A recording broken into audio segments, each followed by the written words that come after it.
मागणी आहे की पक्ष कोणताही असो, आमचा उमेदवार मराठी पाहिजे. कारण महाराष्ट्र हे मराठी लोकांचं राज्य आहे, तर उमेदवार पण मराठीच पाहिजे. तुम्हाला काय वाटते? निश्चितच महाराष्ट्र म्हणजे महाराष्ट्र ही शिवरायांची भूमी आहे पहिली गोष्ट.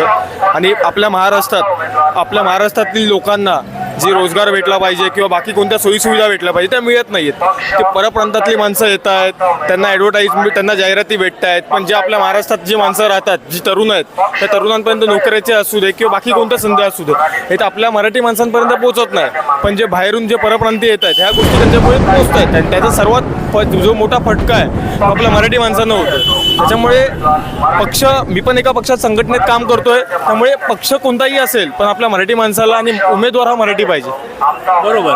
पक्ष तुम्ही कोणताही उमेदवार मराठी द्या, त्यातला चांगला आम्ही निवडू. 100% मराठी उमेदवार दिला पाहिजे. जर मराठी उमेदवार हा प्रत्येक गोष्ट म्हणजे जो परप्रांतीय असतो त्याच्याकडे पण कलाकुलना संपन्न नसतो ना तो. ते चार लोक येतात, त्याच्या समाजातले लोक येतात, त्याच्या वेळेला तो त्यांचा वाढतो ना. हेच जर आपली मराठी माणसं एकत्र येऊन आपल्या मराठी माणसाला जर आपण पुढाकार घेतला तर आपला जो मराठा समाज आहे तो मराठा समाज देखील पुढे जाईल. आणि आपले जे मराठी उमेदवार जसे पुढे जातील तसं मराठी माणूस आपलं एक पाऊल पुढे जाईल. बरोबर. धन्यवाद.